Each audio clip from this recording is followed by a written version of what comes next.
ଗୋଟେ ଛୋଟ ଗାଁରେ ଧନୁ ନାମର ଜଣେ ଗରିବ ଛୁଆ ଥିଲା।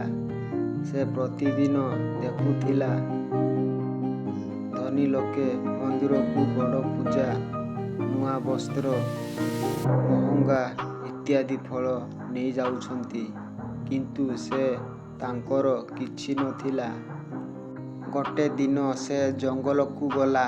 ଗଛ ତଳେ ବସି କୃଷ୍ଣଙ୍କୁ ଭାବିଲା, ହେ କୃଷ୍ଣ, ମୋର ନାହିଁ ସୁନା, ନାହିଁ ମହଲା, ନାହିଁ ଫଳ, କିନ୍ତୁ ମୋର ହୃଦୟର ପ୍ରେମକୁ ତମକୁ ଦଉଛି।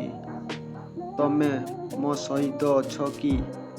ସେ ନିଜର ଝୋଲାରୁ ଛୋଟ ଗୁଆ ଜାମୁ ଫଳକୁ କୃଷ୍ଣଙ୍କ ପାଇଁ ରଖିଦେଲା। ତାହାକୁ ଦେଖି ସେଇ ପ୍ରେମଭରା ଭକ୍ତିରେ କୃଷ୍ଣ ପ୍ରକାଶିଲେ। କୃଷ୍ଣ ହସି କହିଲେ, ଧନୁ, ତୋର ହୃଦୟର ପ୍ରେମରେ ମୋତେ ସବୁଠାରୁ ବଡ଼ ଆନନ୍ଦ ମିଳିଲା। ଭକ୍ତିରେ ସରଳତା, ଭକ୍ତିରେ ପ୍ରେମ ଏଇଠିକି ମୋ ପାଇଁ ସବୁଠାରୁ ମହଙ୍ଗା। ଧନୁ ଦେଖି ଆଶ୍ଚର୍ଯ୍ୟରେ ଆଖିରୁ ଲୁହ ବାହାରିଗଲା।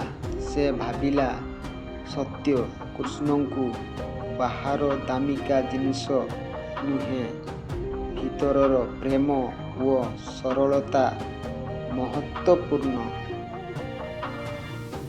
ପ୍ରିୟ ମିତ୍ରମାନେ, ଏହି କାହାଣୀ ଆମକୁ କହୁଛି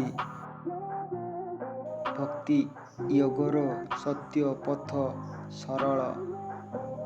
କୃଷ୍ଣଙ୍କୁ ପାଇବାକୁ ବଡ଼ ପୂଜା, ମହଙ୍ଗା ସାମଗ୍ରୀ, ବଡ଼ ବଡ଼ ଆଚାର ବିଚାରର ଆବଶ୍ୟକତା ନାହିଁ। ଜରୁରୀ କଥା ହେଉଛି ସରଳ ହୃଦୟ, ନିଷ୍ଠା, ପ୍ରେମ। ଭକ୍ତି ୟୋଗର ସରଳତାରେ ଆମେ ନିଜର ମନର ସତ୍ୟକୁ ପ୍ରକାଶ କରିପାରିବୁ। ଭକ୍ତିରେ ସଫଳତା ଓ ଶାନ୍ତି ମିଳେ। କୃଷ୍ଣ ସବୁବେଳେ ନିଜ ଭକ୍ତଙ୍କ ସହିତ ଅଛନ୍ତି।